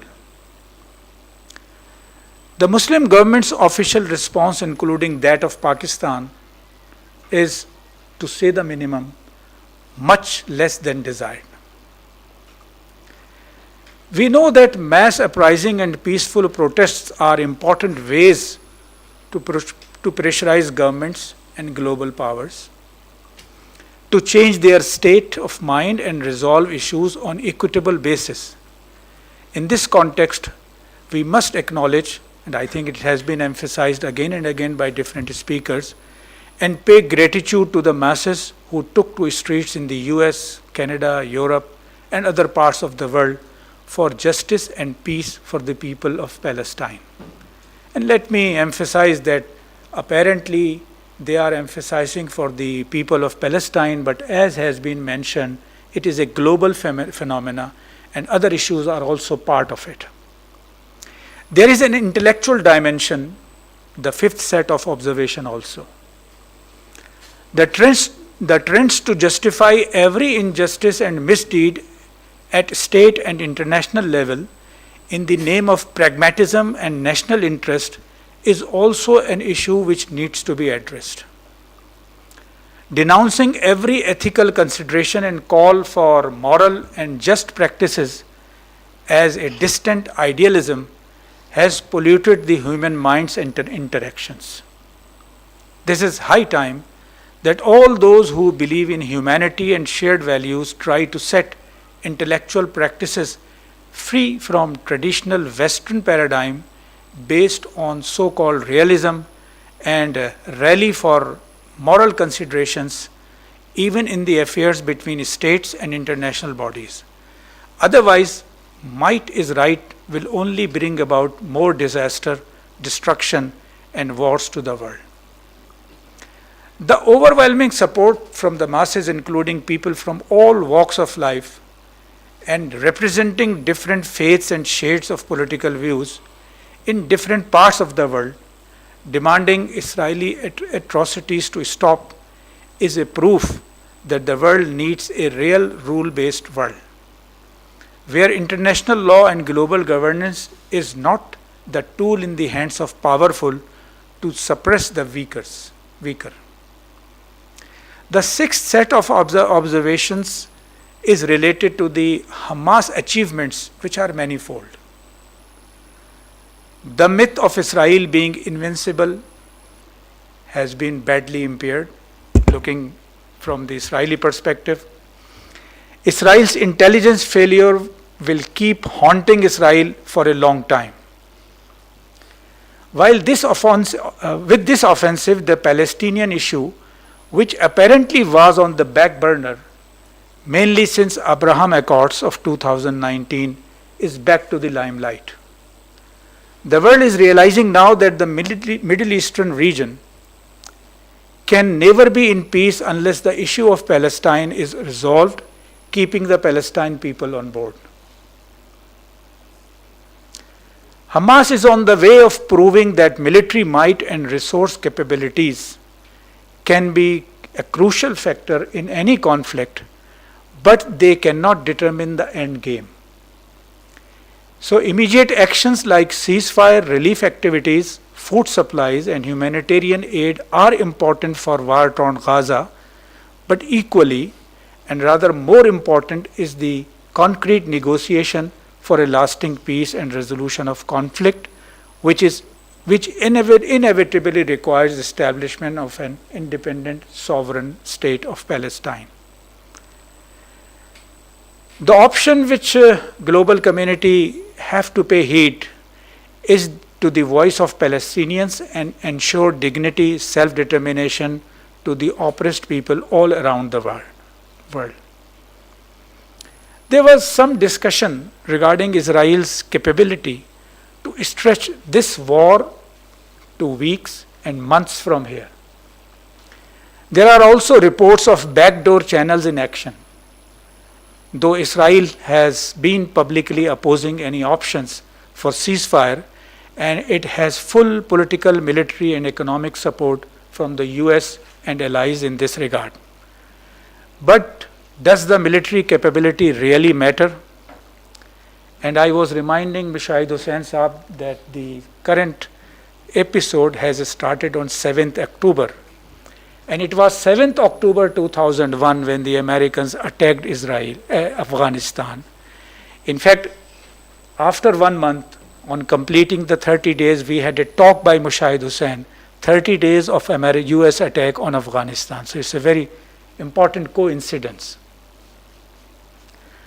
The date symbolizes, this 7th October symbolizes the attacks by the world's mightiest power against one of the weakest. The reason was the same, that the weaker of the two had refused to surrender to the demand of powerful. The attack turned into the longest ever war of the mightiest, but finally ended in the defeat of the mightiest. 22 years down the road, a new campaign has started. The grouping is on similar lines. Though Israel is calling the shots, but it is receiving all kinds of support from the US and the UK along with some of their so-called strategic partners. How long this new campaign will take to end? If history is a lesson, it is destined to be defeated. Thank you very much. Jazakallah. With this, we come to the end of the session. Thank you very much, all the respectable participants. Ladies and gentlemen, Assalamu alaikum.